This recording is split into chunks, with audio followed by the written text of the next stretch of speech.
Dad, bungad ko agad. Crystal, kailangan mong umawi bukas upang pag-usapan ang tungkol sa kasal mo. Ano? Joke ba yon, Dad? Mukha ba akong nagjo-joke, Crystal? Hindi may pinta ang tabas ng aking mukha nang marinig ko ang mga pinagsasabi ni Daddy. Parang bigla akong nanghina. Pakiworry ko'y nanlalambot ang mga tuhod ko. Napahawak tuloy ako sa pader upang hindi ako matamba at bumagsak sa malamig na tiles. Dad, wala pa akong balak mag-asawa, ilang taon pa lang naman ako. Ang gusto ko muna ay mag-enjoy sa pagiging dalagang Pilipina ko. Huwag mo naman sana akong pangunahan, may sariling isip na ako. Ako na po ang magdedesisyon kung kailan ako mag-aasawa. Mariing sabi ko sa aking daddy. Hindi pwede ang gusto mo, Crystal. Ako pa rin ang masusunod sa ating dalawa. Ang gusto ko lang ay ilagay ka sa tamang lalaki. Kaya ako na ang pumili ng lalaki para sa'yo.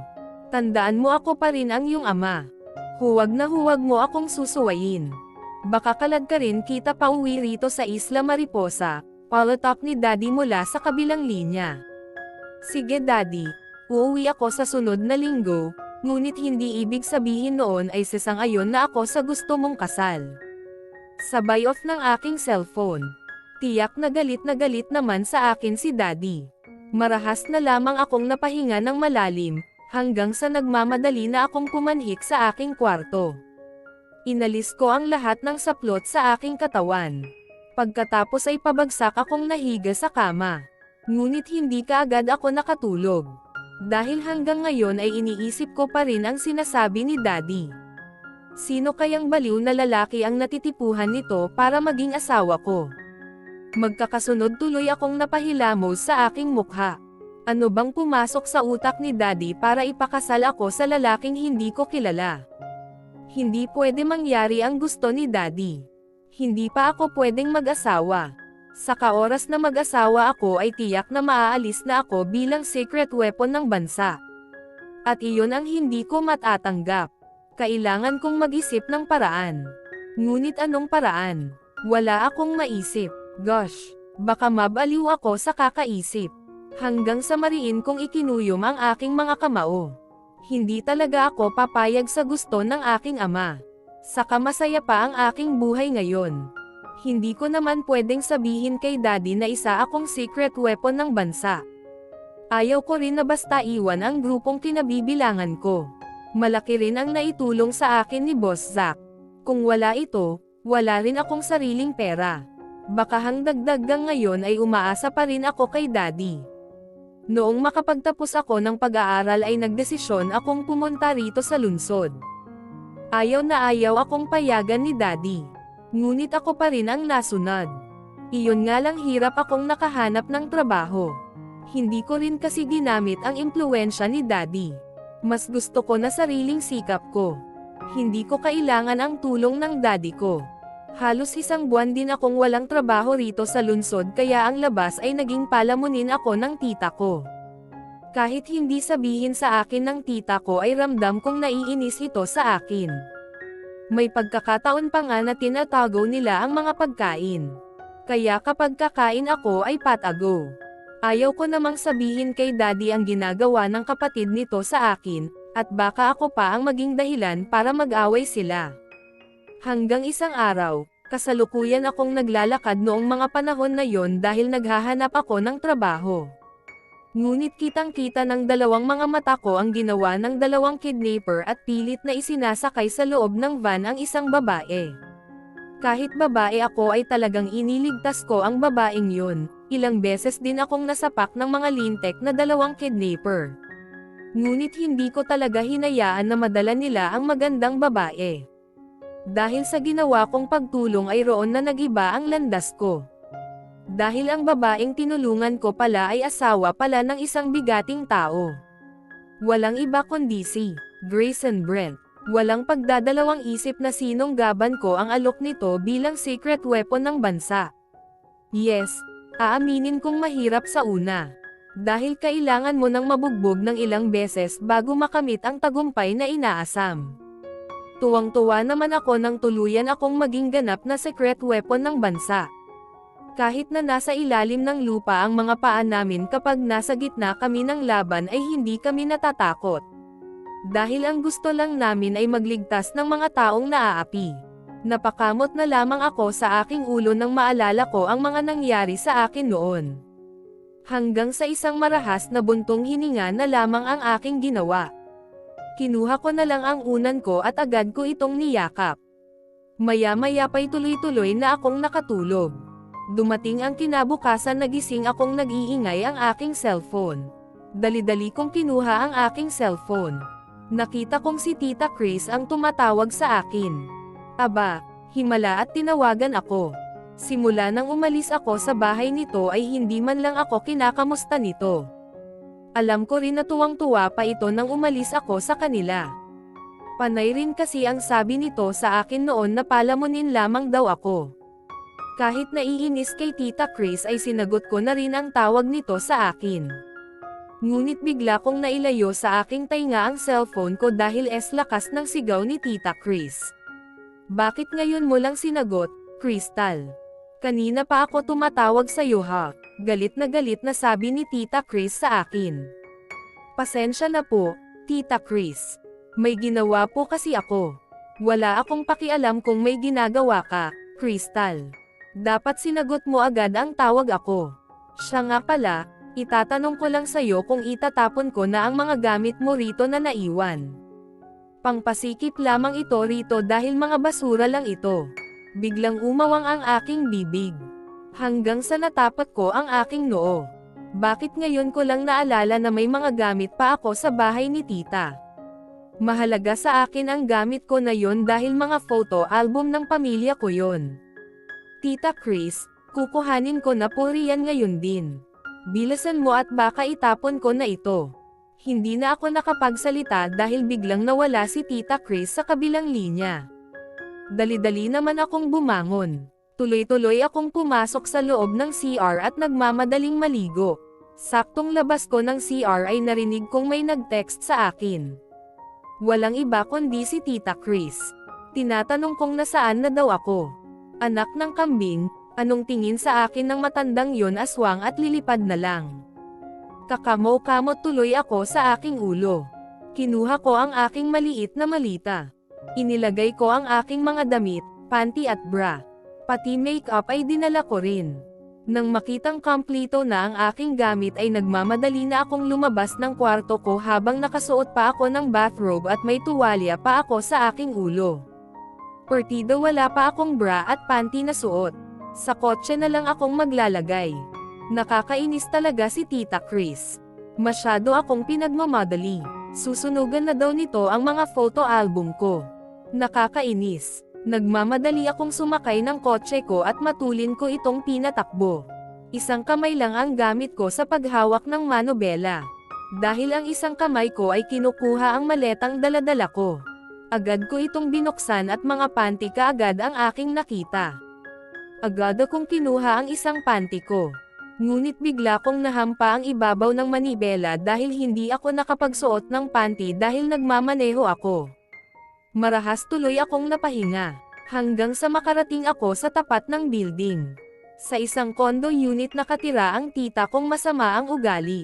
Iiling-iling na lamang ako na kinuha ko ang aking malita.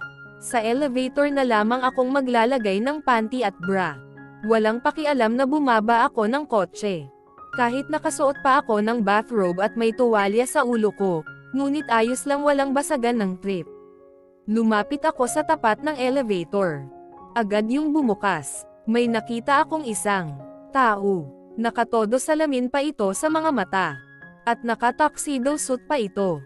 Tuloy-tuloy lang akong pumasok sa loob ng elevator habang hila-hila ang maliit na malita. Agad kong ibinaba ang aking malita. Binuksan ko rin ito at kitang-kita talaga ang laman ng loob ng malita ko. Nangunguna pa naman ay mga pati ko. Agad kong kinuha ang isang panty at basta na lang isinuot kahit may isang lalaki rito sa loob ng elevator ngunit wala akong pakialam. Hindi ko kailangan mahiya. Ngunit biglang sumama ang mukha ko nang tumawag na naman si Tita Chris. Marahas tuloy akong napahinga, hindi ko na lang pinansin ang tawag nito. Nang makapaglagay ng panty ay kinuha ko naman ang aking bra. Balak ko na sanang maglagay ng bra. Nang biglang huminto ng elevator. Ngunit mabilis na pinindot ng lalaki ang button. Kaya muling gumalaw ang elevator. Thanks, Manong, wika ko. Wala akong narinig na salita sa lalaki. Kaya tuloy-tuloy na akong naglagay ng bra. Mabilis ko ring kinuha ng aking damit. At basta ko na lang inalis ang suot kong bathrobe. Maliksi ang mga kilos ko at dali-daling isinuot ang damit ko. Kinuha ko rin ang daladala kong salamin at lipstick. Manong, pakihawak naman ng salamin. Sabay abot ko rito ng salamin. Walang salita na kinuha ng lalaki ang salamin at itinapat sa aking mukha. Agad akong tumingin sa salamin ko na ngayon ay hawak ng lalaki. Naglagay ako ng kaunting lipstick sa aking lips. Ngumuso pa nga ako para magpakyut sa harap ng salamin. Sabay kindat ng aking mga mata. Ang ganda-ganda ko talaga. Thanks, Manong, wika ko. Sabay kuha ng salamin mula sa kamay nito. Agad kong ibinalik sa loob ng malita ang mga gamit ko. Kinuha ko rin ang aking suklay, inalis ko ang tuwalya sa aking ulo. Balak ko na sanang magsuklay nang muling huminto ang elevator. Dali-dali kong kinuha ang aking malita at tuloy-tuloy na lumabas ng elevator. Ngunit bigla kong natapak ang akong noo dahil hindi man lang akong nagpaalam o nag-thank you kay Manong. Alam na ni Manong yon. Iiling-iling na nagsuklay na lamang ako ng buhok ko. Pagdating sa tapat ng unit ni Tita Chris ay agad akong nag-doorbell. Maya-maya pa ay bumukas ang pinto at iniluwa ang dragon kong tiyahin. Nanlilisik talaga ang mga mata nito sa akin. Dumating ka pa, kanina pa ako naghintay sa'yo, Crystal. Bungad na palatak agad sa akin ng tiyahin ko. Traffic po, Tita Chris kaya natagalan ako. Sagot ko na lamang. Nakita kong umismid ang babae. Hanggang sa ibagsak sa aking harapan ang isang kahon. O ayan ang mga basura mo. Diyan mo na lang baklatin sa labas. Hindi ka na pwedeng pumasok dito sa loob at baka marumihan ang loob ng bahay ko. Pasenghal na sabi sa akin ni Tita. Walang salita na binuksan ko na lamang ang kahon. Agad kong kinuha ang mga photo album ng aking pamilya at inilagay ko sa aking malita. Ngunit natigilan ako dahil sa panty na nakalabas at hindi ko pala naayos ng lagay sa loob. Mabuti na lang walang nakakita. Ngunit bigla akong napatingin sa bagay na lumapit sa aking mukha. Walang iba kundi ang aking underwear na kulay pula. Dahan-dahan din akong nagangat ng tingin at doon ko nakita si Manong na kasama ko sa loob ng elevator kanina lang. At ngayon ay hawak-hawak nito ang aking panty. Alanganin tuloy akong ngumiti sa lalaki. Sabay kuha ng aking underwear. Balak ko sanang magpasalamat dito. Ngunit agad akong tinalikuran at pumasok sa unit. Nanghihina akong napaupo sa malamig na semento. Panay rin ang hilamos ko sa aking mukha. Ngayon ako nakaramdam ng hiya. Kaya naman nagmamadali ko nang inilagay sa aking malita mga gamit ko. Mabilis akong tumayo at tuloy-tuloy na naglakad papalapit sa elevator. Pagdating ko naman sa kotse ko ay nagmamadali na akong pumasok sa loob. Mariin ko munang ipinikit ang aking mga. Gosh, bakit ba hindi ko man lang nakita ang aking underwear na naiwan ko pala? Sa loob ng elevator. Nakakahiya tuloy kay Manong. Ngunit, hindi na naman kami magkikita noon kaya ayos lamang yon. Kaya naman matulin ko nang pinatakbo ang aking kotse papunta sa Crystal's Restaurant. Doon na lang ako kakain lalo at nagugutom na talaga ako. Pagdating sa tapat ng restaurant ay dali-dali akong lumabas ng kotse. Tuloy-tuloy akong pumasok sa loob. Agad naman akong sinalubong ng isang staff ko at binati ako. Kamusta rito? Tanong ko sa aking staff. Natuwa naman ako nang sabihin nito sa akin na wala namang naging problema rito. Miss Crystal, maghahatid po ba ako ng pagkain sa opisina mo? Tanong sa akin ng staff ko. Dito na lang ako kakain. Doon mo dalhan ng pagkain sa table na yon. Sabay turo ko sa table na aking nakita sa kanan. Magalang naman itong tumugon sa akin. At sinabi nito na dadalhin na daw nito. Agad itong umalis sa akin harapan. Ako naman ay pumunta sa table na aking napili. Pabagsak akong naupo. Kinuha ko ang aking cellphone dahil narinig kong may nag-text sa akin. Nakita kong ang kaibigan kong si Wednesday Ellen Colobang ang nag-text. Kasamahan ko rin itong agent. Kumunat ang aking noo dahil pinapupunta ako sa bahay nito at doon na lang daw ako kumain. Isang marahang paghinga tuloy ang aking ginawa. Hanggang sa tumayo ako. Ngunit nagsabi ako sa aking staff na huwag na akong dalhan ng pagkain dahil aalis na ako. Tuloy-tuloy akong lumabas ng restaurant. Ngunit kumunat ang aking noo nang masasalubong ko ang pinsan kong si Janine Olineris. May mga kasama itong 4 lalaki. Alam kaya ng Tita Chris ang mga pinaggagawa ng anak nito. Halos nakaakbay pa sa pinsan ko ang 2 lalaki. Boyfriend ba nito ang 2 lalaki na yon? Napataas na lamang ang kilay ko dahil sa aking nakikita. Ngunit bigla naman itong huminto sa aking tapat. Crystal, may pera ka ba riyan? Pahiram muna ako, kulang kasi ang ibinigay sa akin ni mama na pera. May 5,000 ka ba? Walang paligoy-ligoy na anas ng babae. Hindi ako nagsalita, ngunit dumukot ako sa aking bulsa ng pera. Sabay pikito ko kay Janine. Kulang 500 lang pera ko, Ate Janine, wika ko sa aking pinsan. Kitang-kita ko namang nag-iba ang tabas ng mukha ng pinsan ko. Hindi nito nagustuhan ang aking sinabi. Ano ba yan? Bakit 500 lang? Pangbata lang ang perang hawak mo. Ganyan ka na ba naghihirap ngayon, Crystal? Bulalas ng babae sa akin. Pasensya ka na Ate Janine, iyan lang talaga ang pera ko. Alam mo naman na nangungupahan lang ako ng bahay, wika ko at nagkibit balikat pa. Nakakainis ka, kahit kailan talaga ay hindi ka malalapitan. Wala ka talagang silbi, kaya hindi na ako magtataka kung tuluyan ka ng pinabayaan ng daddy mo. Ngunit hinalbat din ito mula sa aking mga kamay ang hawak kong 500. Hindi na lang ako nagsalita. Pinsan mo siya, Janine. Pwede ko ba siyang madala sa bahay ko kahit mga 4 na araw lang? Biglang singit ng isang lalaki. Tumingin ito sa akin na tila natatakam. Kitang-kita ko rin ang pagtitig nito sa aking boobs. Kahit may damit ko ay parang nakikita yata ng manyak na lalaking ang boobs ko. Nagsalubong tuloy ang kilay ko nang tumingin sa lalaking manyak. Hanggang sa nalipat ang mga mata ko kay Janine. Parang nag-iisip ito kung papatusan ang sinabi ng lalaking kasama nito. Pwede naman. Ngunit kailangan mo akong bigyan ng 10,000 para madala mo sa bahay mo si Crystal. Sa 4 na araw mo siyang nasa bahay mo. Kailangan mo talaga akong bayaran. Para may pakinabang naman ako sa kanya, tuloy-tuloy na litanya ni Janine. Mariin kong naikuyom ang aking mga kamao. Nababaliw na ba ang babaeng ito? Ibebenta ako sa mga kasamahan niyang lalaki. Ngunit hindi pa rin ako nagsalita. Hanggang sa tumingin sa akin si Janine. Huwag ka nang maginarte pa, Crystal. Sumama ka na sa aking kaibigan. Saka, iyan lang ang tanging magagawa mo para naman mabawi namin ni Mommy ang mga pinakain namin sa iyo noon, mapang-uyam na sabi ni Janine. Nagkibit balikat lamang ako, lalo na nang makita kong naglabas ng pera ang lalaki at ibinigay kay Janine. Sobra pa yan. Saka hindi na ako lugi sa pinsan mo ang kinis at ang ganda patuloy-tuloy na litanya ng lalaking bumili sa akin. Oo nga, sige na, alisin mo na sa aking harapan ang babaeng yan. Dahil naiinis talaga ako sa pagmumukha niya, bulaslas ni Janine. Nakita kong ngumisi ang lalaking nagbayad kay Janine para bilhin ako. Sumama ka na sa akin, Miss.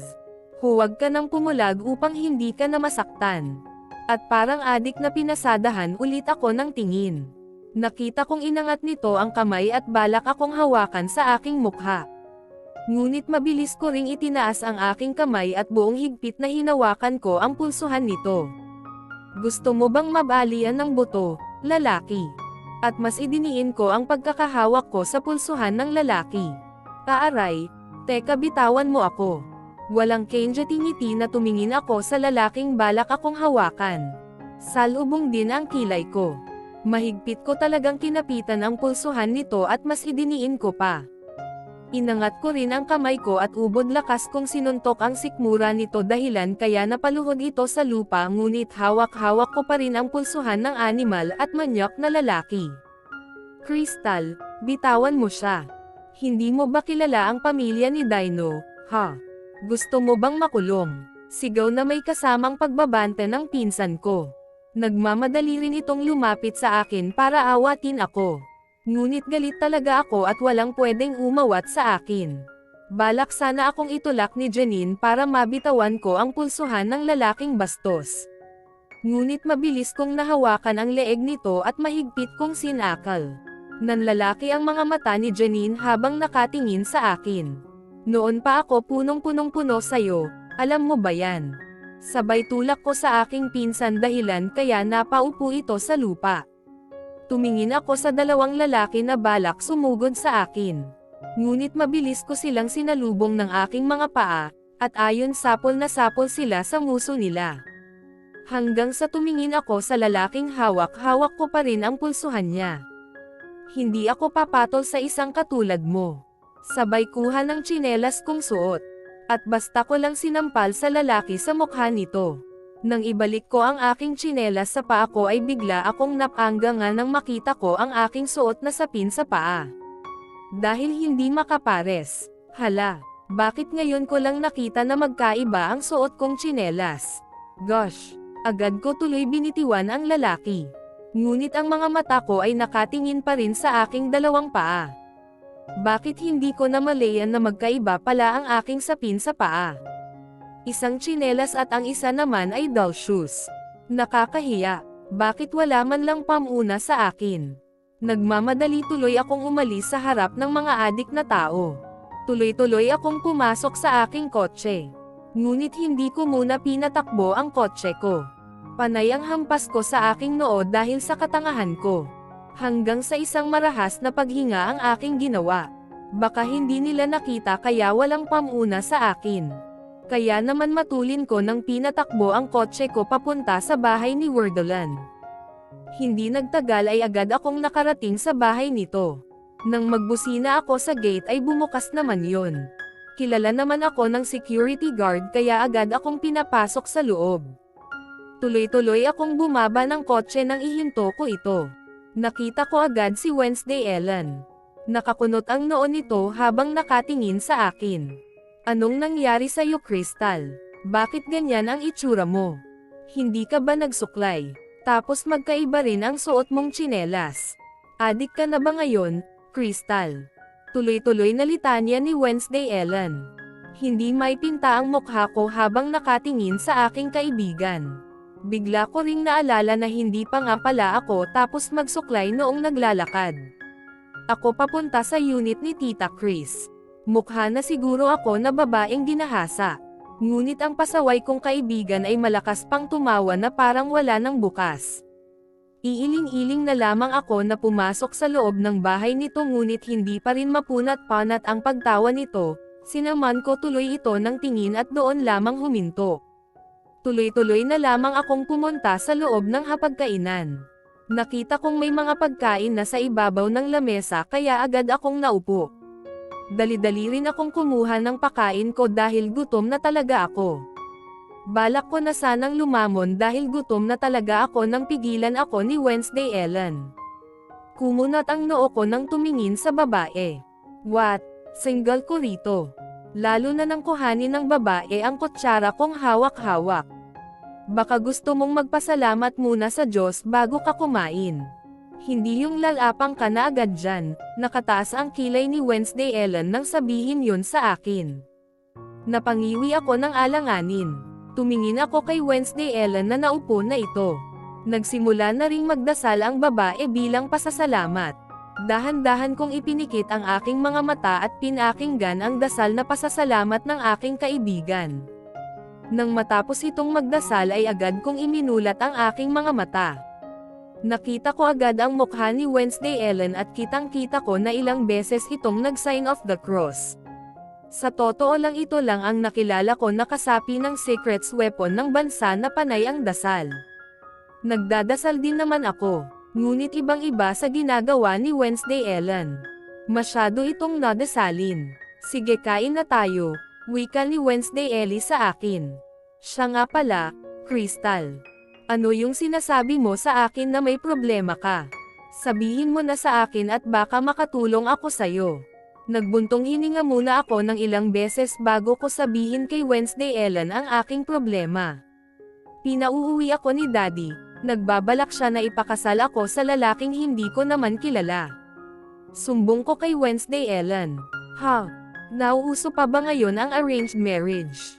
Nakakaloka ang daddy mo, Crystal, palatak ng kaibigan ko. Panay rin ang iling nito ng ulo at kitang-kita ko sa mukha ng aking kaibigan ang hindi talaga ito makapaniwala. Yes, kay daddy ay nauuso pa rin yun. Dahil naging arranged marriage rin ang kasal nila ni mom noon. Kaya hindi na ako magtataka kung ganoon din ang gawin niya sa akin. Magkakasunod akong napailing ng ulo. Hanggang sa muli akong nagpatuloy sa pagkain ko. Anong plano mo? Siyempre kailangan mong sundin ang daddy mo. Dahil oras na tumanggi ka, tiyak na magagalit na naman sa'yo yon. Teka nga muna, nakita mo na ba ang lalaking pakakasalanan mo? Ano, gwapo ba siya? Ilan ba ang abs niya? Sunod-sunod na tanong sa akin ni Wednesday Ellen. Hindi ko pa kilala kung sino ang lalaki. Wala ring katiyakan kung gwapo ba ito. O, baka isang matandang lalaki na punong-puno ng puti ang buhok. Pwede rin na malaki ang tiyan na parang buteng laot, tuloy-tuloy na litanya ko sa aking kaibigan. Diyos ko po, kung ganoon ang mangyayari sa'yo, Crystal, mas mabuti pang magbigti ka na lang, sagot ko na ang lubad at kabaong mo. Hoy, pasaway ka. Bulalas ko habang nanlalaki ang aking mga mata. Malakas namang tumawa ang aking kaibigan. Joke lang, Crystal. Hindi ko naman gagawin yon. Ano bang plano mo? Siyempre kapag nag-asawa ka na tiyak na maalis ka na bilang secret weapon ng bansa. Kaya mo bang basta na lang iwan ang pagiging secret weapon mo? Hindi ko kayang iwan ang aking trabaho. Ngunit wala talaga akong maisip na plano. Labis akong naguguluhan. Stress tuloy ako ngayon, Wednesday. Halatang ang stress na stress ka ngayon, tingnan mo ang itsura mo. Lumabas ka ng bahay na hindi magkaparis ang sapin sa mga paa mo. Mabuti at hindi ka pinagtawanan ng mga nakakakita sa'yo, Crystal. Hindi muna ako nagsalita. Kinuha ko ang tubig at tuloy-tuloy ko itong ininom. Pagkatapos ay muli akong tumingin sa aking kaibigan. Subukan nila akong pagtawanan. Tiyak nagugulong sila sa lupa. Sa tingin mo ano kayang magandang gawin? Upang hindi matuloy ang kasal na niluluto ni Daddy para sa akin. Tanong ko sa aking kaibigan. Magpanggap ka na lang na may sakit o malapit ka ng matigok. Sabihin mo sa daddy mo na 2 buwan ka na lang mabubuhay sa mundong ito. Mabilis akong lumingon kay Wednesday Ellen.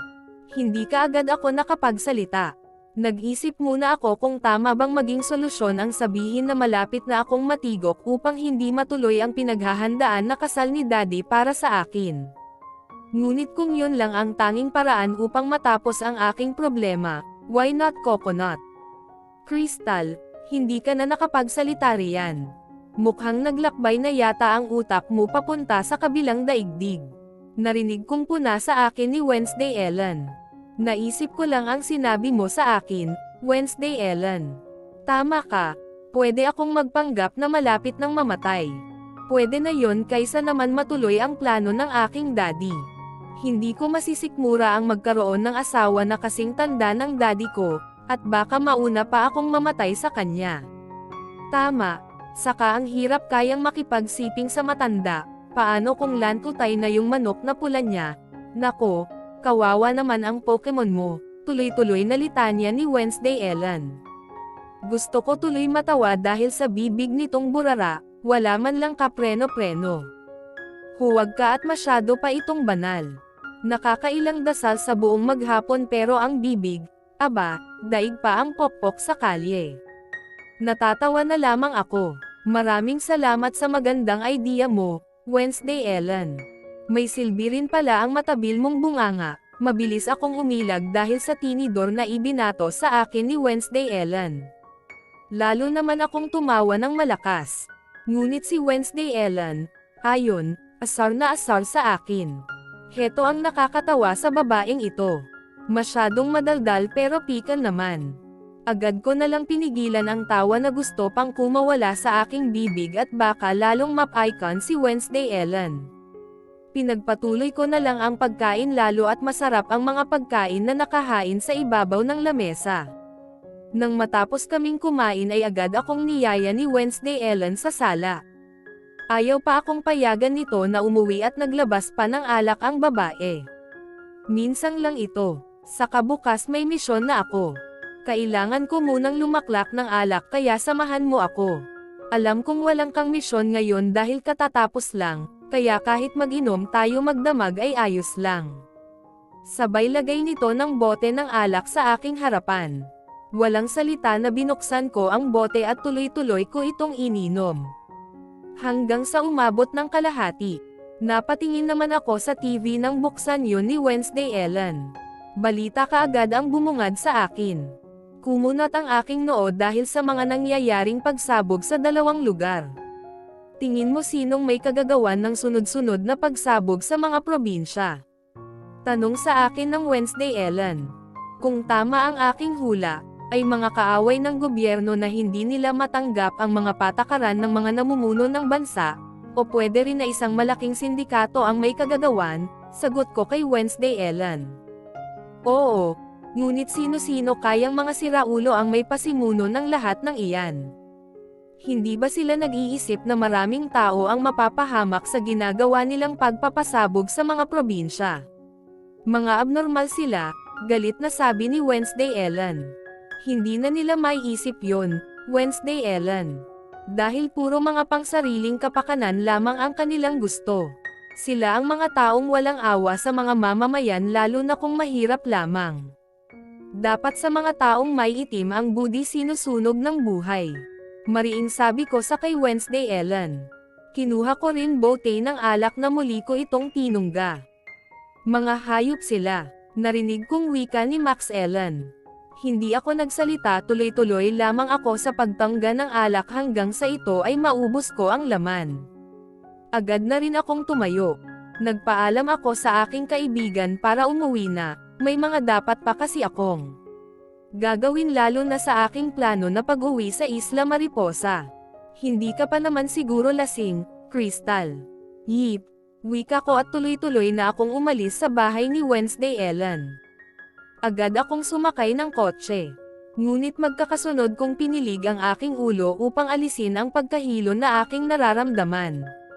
Sa totoo lang ay mahina ako kapag dating sa inuman. Hindi katulad ni Wednesday Ellen na kayang makipag-inuman kahit magdamag. Katulad ngayon isang bote pa lang ang naiinom ko ngunit tinablan na ako. Pero kailangan kong umuwi bago ako tuluyang antokan. Kaya naman pinilit kong mag-drive ng kotse. Ngunit napapansin kong parang pipaykit na ang aking mga mata. Kaya agad kong hininto sa gilid ng daan ang kotse ko. Kinuha ko ang mineral water bottle na aking daladala, at agad akong lumabas ng kotse. Uminom muna ako ng tubig, pagkatapos ay agad kong binuhusan ng tubig ang aking mukha upang mawala ang antok na aking nararamdaman. Tumalon-talon din ako hanggang sa tuluyang mawala ang antok na sumasanib sa akin. Nang alam kong okay na ang mga mata ko ay muli akong pumasok sa loob ng kotse. At agad ko itong pinatakbo habang hindi pa sumasanib ang antok sa aking mga mata. Ngunit hindi pa ako halos nakakalayo nang muli ko na namang maramdaman ang antok. Peste, ito ang ayaw ko kapag umiinom ako ng alak, inaantok talaga ako. Napahilamos tuloy ako sa aking mukha ng sunod-sunod dahil sa inis. Hanggang sa mabilis kong kinabig papunta sa kaninang daan ang kotse ko. Ngunit talagang gusto ng pumikit ng aking mga mata. Kaya ayun hindi ko yata nakabig paliko ang aking kotse dahil tuloy-tuloy nitong sinagasaan ang isang gate na hindi naman halos nakasara. Naramdaman kong may binanggan ako ngunit hindi ko alam kung ano.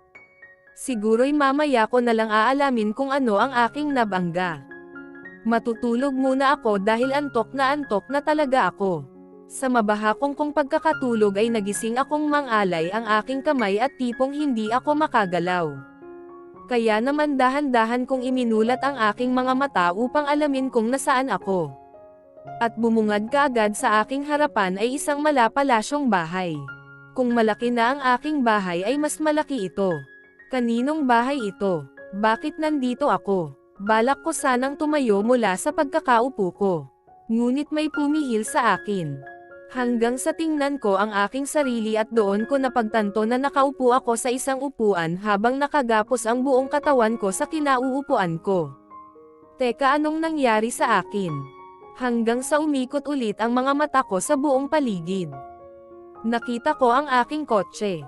Hanggang sa magsingkin sa utak ko ang nangyari dahil sa sobrang antok ko ay nabangga ko ang isang bahay na yari sa bubong ang dingding. Peste! Tiyak na malaki ang babayaran ko nito. Muli akong tumungo upang simulan ko nang alisin ang pagkakatali sa aking katawan. Ngunit may narinig kong papalapit sa aking pwesto. Gising na ba ang some-iron ng bahay ko? Narinig kong tanong ng isang lalaki na papalapit sa aking pwesto.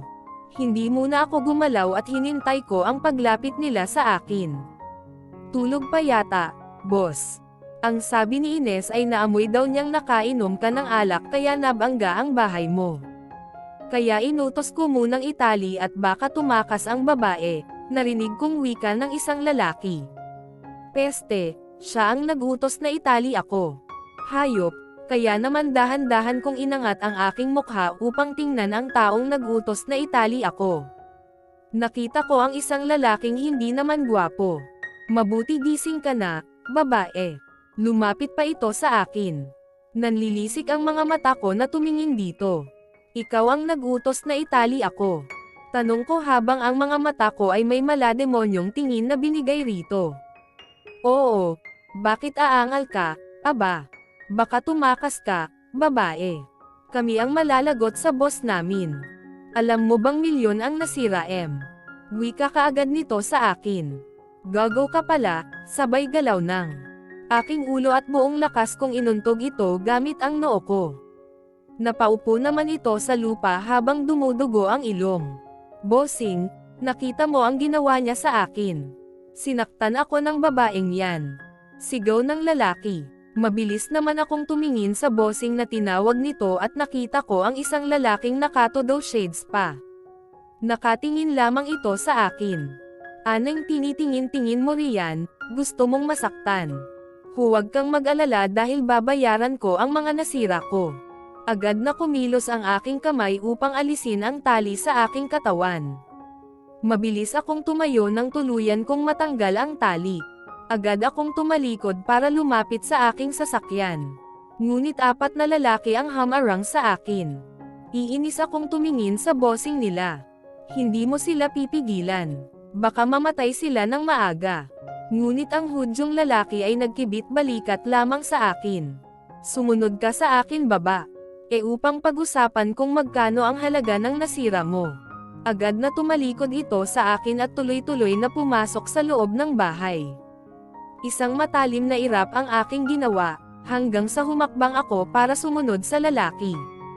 Yung mukha nito parang pamilyar sa akin. Saan ko ba ito nakita? Kaya naman habang naglalakad ay mariin kong ipinikit ang mga mata ko upang alalahanin kung saan ko ito nakita. Ngunit bigla akong napangiwi ng monpog ang noo ko sa bagay na nasa unahan ko. Dahan-dahan kong iminulat ang mga mata ko upang alamin kung anong bagay ang kinaumpugan ko, ngunit hindi pala bagay kundi isang taong halimaw. Biglang sumama ang mukha ko nang makita ko ang likod ng taong nasa unahan ko. Nananadia ka ba? Bakit bigla kang huminto? Matulan na tanong ko sa lalaki. Hindi mo na lang sabihin na gusto mo lang akong amuyin. Nanlalaki ang mga mata ko dahil sa sinabi ng lalaki. Diyos ko po, siguro noong nagsabog ng kayabangan ang Panginoon ay nasalong lahat yon ng lalaking ito, walang prenong sabi ko. Bigla itong huminto sa paglalakad. Hanggang sa tumingin siya sa akin. Dahan-dahan din niyang inalis ang shades sa mga mata. Hanggang sa biglang nanlalaki mga mata ko nang mamukan ko ito. Ikaw, bulalas ko. Biglang kumunat ang noo nito. Hindi ko malilimutan ang mukha nito at ito lang naman ang lalaking humawak sa aking underwear at naging nakasama ko sa elevator. Peste. Kapag minamalas talaga. So, natatandaan mo pala ako. Ngayon ko naisip na baka talagang sinundan mo ako dahil patay na patay ka sa akin, Miss Lasinggera. Ano daw, baliw na ba siya?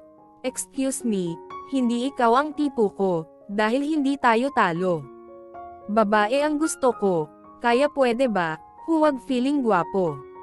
At nagtangka pa akong magsuka-sukahan upang ipaalam dito na hindi ko ito type. Talaga, dahan-dahan itong lumapit sa akin. Ako naman ay agad na umurong. Ngunit pader na ang tumama sa likod ko. Napatingin naman ako sa dalawang braso nito na pumunta parehas sa gilid ko at talagang ikinulong ako. Umalis ka sa harap ko. Ngunit parang bingi ang lalaking ito. Maya-maya pang nakita kong dahan-dahan niyang inilapit ang mukha sa aking mukha. Dahil sabog din ang utak ko ay mabilis na lumapit ang aking kamay sa gitna ng hita nito at mahigpit kong hinahawakan. Subukang mong ituloy at titiyakin kung sabog ang itlog mo. Tumingin ako sa mukha ng lalaki. Ngunit parang baliwala lamang dito ang aking ginawa. Wrong move, honey. Naramdaman kong mahigpit nitong hinawakan ang aking pulsuhan. Ngunit mas nagulat ako nang pisilin niya ang aking dibdib na kinalaki ng aking mga mata. Tabla na tayo. Hindi naman pwedeng ikaw lamang, dapat ako rito, di ba, Miss? Ngunit hindi na nito natapos ang sasabihin dahil buong lakas ko itong sinuntok sa nguso niya dahilan kaya napalayo ito sa akin. Ngunit hindi pa ako nasiyahan, inangat ko rin ang aking paa upang sipin ito sa gitnang hita niya. Subalit mabilis nitong nahawakan ang aking paa. Once is enough, but twice is too much, honey. Agad niyang hinayla ang aking paa dahilan kaya tuluyang magdikit ang mga katawan namin. Maramdaman kong mas lalong humigpit ang pagkakahawak nito sa akin. Kahit akong galaw ko ay ayaw akong bitawan ng hayop na lalaki. Kaya naman mabilis kong inilapat ang aking bibig sa punong tainga nito at basta ko na lang itong kinagat doon. Malakas na napasigaw ang lalaki. Habang hawak-hawak ang taingang nasaktan. Mabilis naman akong tumambling papalapit sa aking kotse. Agad akong pumasok sa loob at mabilis ko itong pinatakbo. Mabuti na lang at bukas ang gate kaya madali lang akong nakalabas. Ngunit napatingin ako sa side mirror ng aking kotse, at nakita kong may dalawang kotseng nakasunod sa akin. Anak ng tinapanghilaw, naman oh. Talagang hindi nila ako titigilan, sumunod talaga sila sa akin. Mabuti na lang at pekeng plaka ang nakalagay sa kotse ko, naalala kong hindi ko pala napalitan kanina. Mabilis kong kinabig papunta sa kabilang daan na makipot ang kotse ko. Mas lalo ko pang binilisan ang pagpapatakbo ng kotse ko. Muli akong lumiko papunta sa kabilang daan na medyo madilim. Pagkatapos ay agad kong pinindot ang maliit na button na nandito sa aking kotse. Bigla akong napangisi nang mag-iba ang kulay ang aking sasakyan. Ewan ko lang kung mahabol pa nila ako. Muli akong tumingin sa likuran ko at nakita kong nawala na ang mga humahabol sa akin. Malakas tuloy akong humalaklak ng tawa. At ilang sandali pa ay tuluyan na akong nakarating sa aking bahay.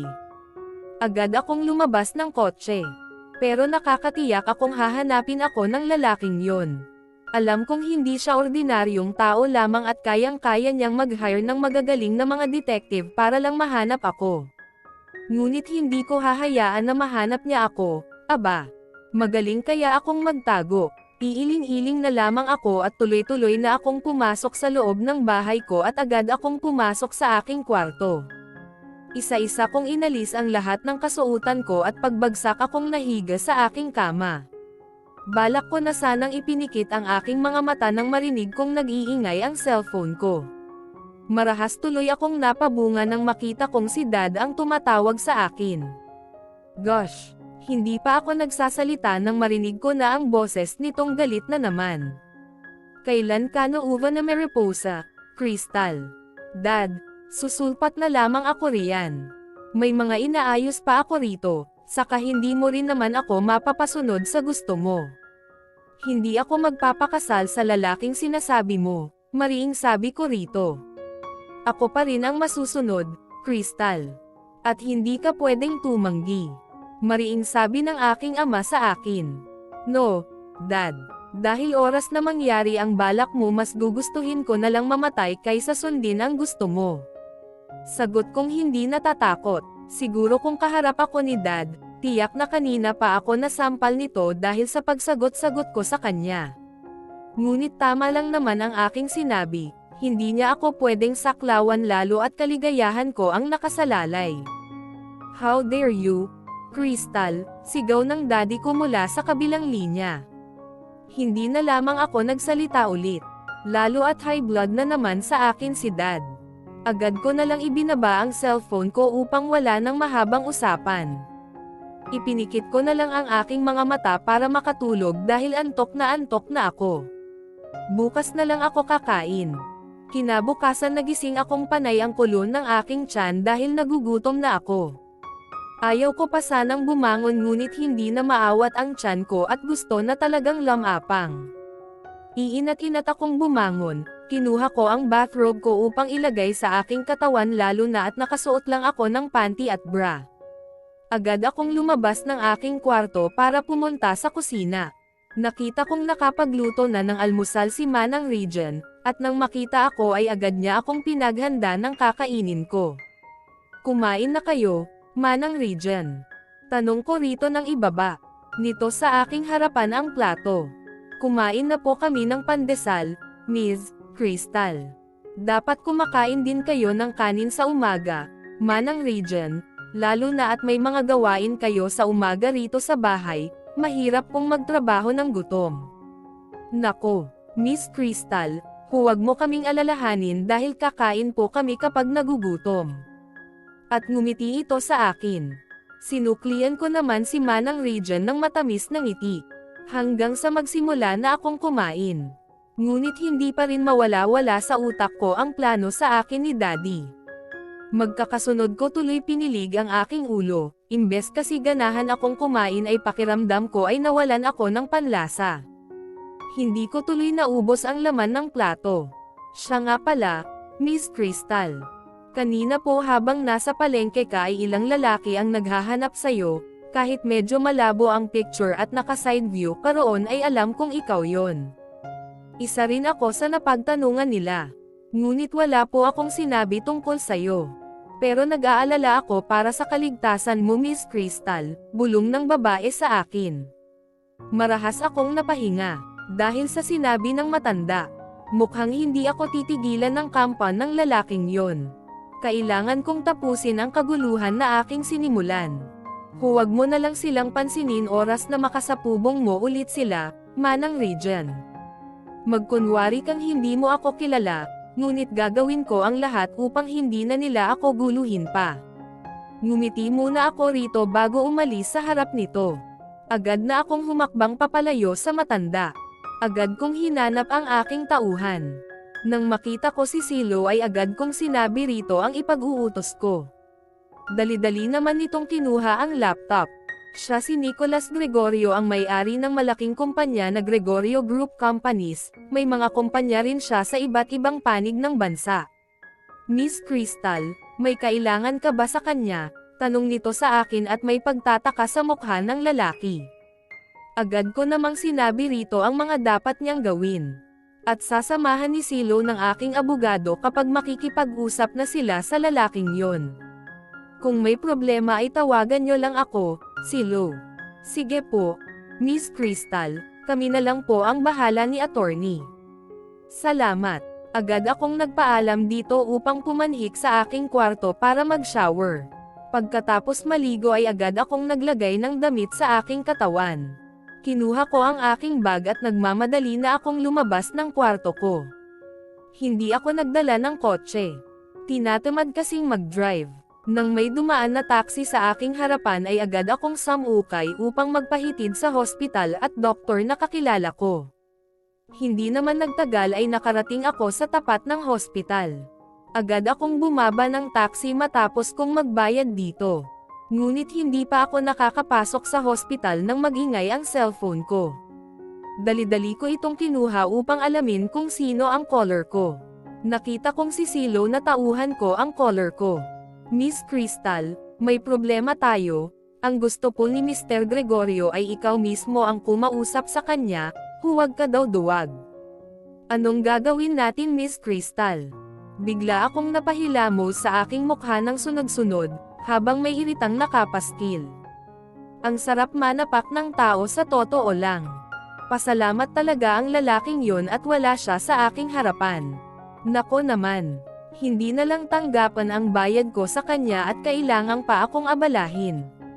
Silo, pakisabi sa utak talangka na lalaking iyan na may trabaho ako, mabuti sana kung babayaran niya ang aking araw, kaya pwede niya akong abalahin pa. Tanggapan na lamang kamo niya ang pera kung magkano man yun, huwag na siyang magpabeb pa, palatop ko talaga. What did you say?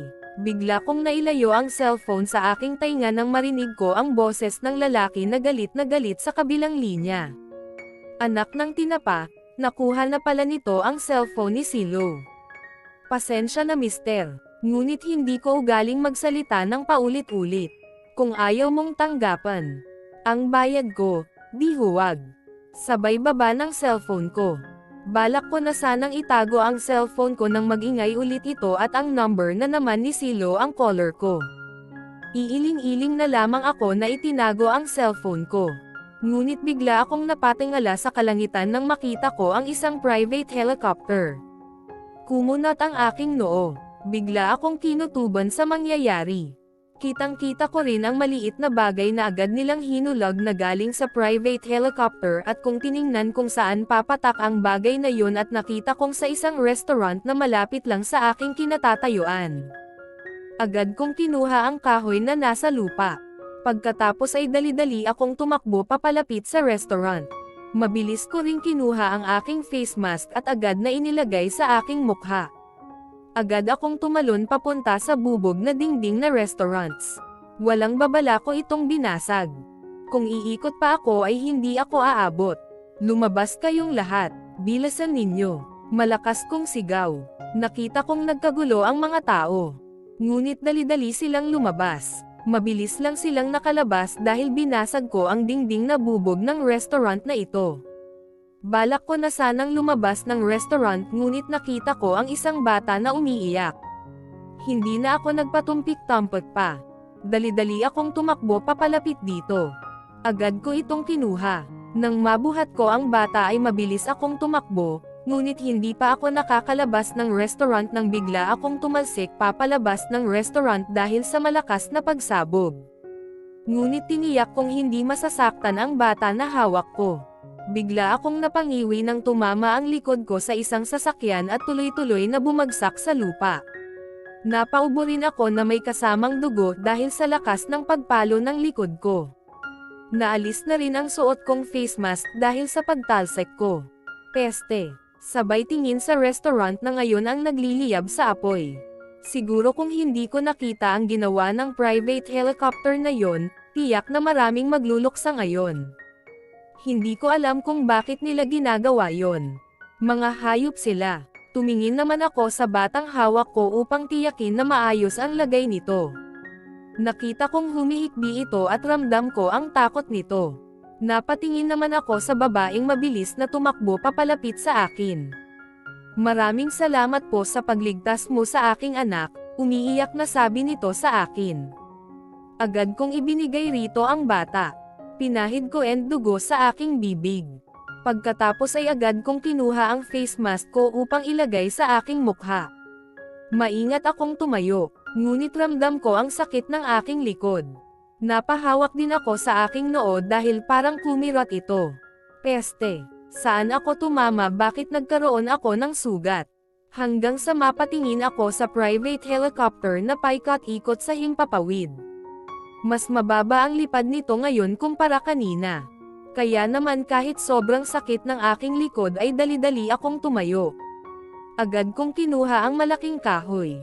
Hindi ko alam kung anong magagawa nito, bahala na, ang mahalaga ay may gawin ako. Nagmamadali akong tumakbo paakyat sa malaking truck. Kitang-kita ko lalo ang private helicopter dahil mas bumaba ito. Kailangan ko itong matamaan kahit kailantik. Hanggang sa mabilis akong tumalon papunta sa ere at ilang beses na umikot at buong lakas na binato ko ang private helicopter. Dali-dali ko ring kinuha ang aking baril na nakalagay sa likuran ko. Agad ko itong ikinasa, at magkakasunod ko itong kinalabit habang ang katawan ko ay mabilis na bumulusok pa ibaba. Kitang-kita kong nagpagiwang-giwang ang helicopter. Ngunit hindi ako huminto sa pagbaril rito. Maya-maya pa ay mabilis itong nagpaikot-ikot sa ere, habang may itim na usok ang lumalabas sa private helicopter. Nang lamapat ang aking paa sa bubong ng truck ay agad naman akong umalis sa dito dahil pwede akong matamaan ng pagsabog ng helicopter. Dali-dali akong umalis sa lugar na ito. Mabuti na lang palagi akong handa. Kaya kahit papaano ay hindi masyadong nakita ang aking mukha. Agad akong sumakay ng taxi. Nagulat pa nga ang taxi driver nang tumingin sa akin dahil siguro sa sugat ko sa noo. Sa hospital po ba tayo, Miss? Tanong nito sa akin. Agad akong umiling dito. Kailangan kong puntahan si Silo. Isa ka ba sa mga nasaktan at nandoon sa loob ng restaurant na pinasabog, Miss? Tanong ng driver sa akin. Opo, Manong, maikling sagot ko rito. Mga wala silang puso. Kawawa naman ang mga tao sa loob ng restaurant na yon. Narinig kong wika ng driver at ramdam ko ang galit nito sa mga taong halang ang kaluluwa. Hindi ako nagsalita, ngunit narinig kong may nagpadala ng text sa akin. Agad kong kinuha ang cellphone ko. Nakita kong nag-text sa akin si Silo at tinatanong kung nasaan na daw ako. Sinabi ko ritong on the way na ako. Isang marahas na paghinga ang aking ginawa. Nakakainis, dahil imbes na nandoon ako sa loob ng hospital ay hindi pa nangyari ang aking plano. Tumingin ako sa salamin upang alamin kung malaki ang sugat ng aking noo. Kaya pala masakit dahil malaki ito at gumuhit talaga sa noo ko. Baka tinamaan ito ng bubog kaya hindi ko naramdaman. May umaagos pa rin na kaunting dugo. Ngunit hindi ko yon ininda. Kinuha ko lang aking panyo para talian ang noo ko. Ngunit may sugat din pala ako sa aking leeg kaya may dugo rin. Pati damit ko ay may mga bahid din ng dugo dahil sa dugong lumabas sa aking bibig kanina. Isang buntong hininga na lamang ang aking ginawa. Hanggang sa makarating ako sa tapat ng restaurant na kung saan nag-uusap sina Silo at ang lalaking yon. Isang buntong hininga muna ang aking pinakawalan at tuloy-tuloy na akong humakbang papalapit sa loob ng restaurant. Agad kong hinanap kung saan nakapwesto sina Silo. Mabilis ko namang namataan ang tauhan ko at si attorney at ang lalaking kinagat ko naman ang tainga na nakatalikod sa akin kaya hindi pa ako nakikita. Muli akong napabuga sa hangin. Hanggang sa malalaki ang aking hakbang papalapit sa kanila. Agad akong nadagdag upo sa bakanteng upuan. Pasensya na kung late ako, tumingin ako kay Silo. Napansin kong nakatingin ito sa aking noo na may tali ng panyo. Anong nangyari sa'yo, Miss Crystal? Tanong ng tauhan ko. Wala ito, Silo. Ano bang dapat pag-usapan? Kung may dapat akong bayaran, Mister, sabihin mo muna at nang matapos na ang usapan na ito, mariing sabi ko. Tumingin din ako sa lalaki, ngunit nakita kong pinagpapawisan ito ng malapot at panay rin ang lunok nito. Teka, ngayon ko lang nakita ang itsura nito. Parang mas maputi pa ito sa akin at ang bibig nito ay mamula-mula. Sa sunod na lang tayo mag-usap. Nagmamadali na itong umalis sa harapan namin. Nakatingin naman kami ni Silo. May naging problema ba, Silo? Anong nangyari doon? Nagkaroon ba kayo ng hindi pagkakaunawaan bago ako dumating? Sunod-sunod na tanong ko kay Silo. Wala namang naging problema, Miss Crystal. Okay naman ang pag-uusap namin habang hihintayin ka rito. Kahit ako ay nagulat din sa nangyari sa kanya na biglang umalis at parang nagmamadali si Mr. Nicholas, wika ni Silo, habang panay ang iling ng ulo.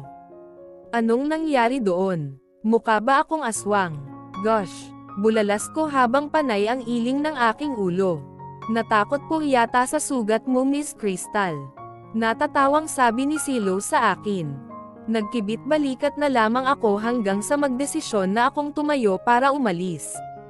Magalang din akong nagpaalam kay attorney at humingi na rin ako ng paumanhin dito dahil sa naging pag-abala ko sa kanya, tapos hindi naman natuloy.